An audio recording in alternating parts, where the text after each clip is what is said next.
Hello guys and welcome back to MS Tech Tutorials, and in today's video I'm going to be going over how to fix GTA 5 online not running or launching, or just GTA 5 not launching on the Epic Games launcher.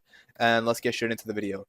So what you want to do is you want to find Epic Games launcher on your desktop and just go ahead and right click on it and hit run as administrator. Once Epic Games launcher is open, just make your way over to your library. Just look for GTA 5. Mine's installing right now, but you want to basically just go underneath quick launch, look for GTA, right click on it, and okay, no, sorry, you want to look for under all, you want to look for, GTA 5. Click on the three dots and then go over to manage. And then from manage, you want to make your way over to verify files and go ahead and just hit verify. And what this basically does is that if there are any corrupt files or missing files, this will basically remove them or fix the issue. And yeah, once you're done with that, you can go over to just X out of Epic Games Launcher and then open it back up, and then you can go ahead and launch GTA and check to see if that fixes the issue.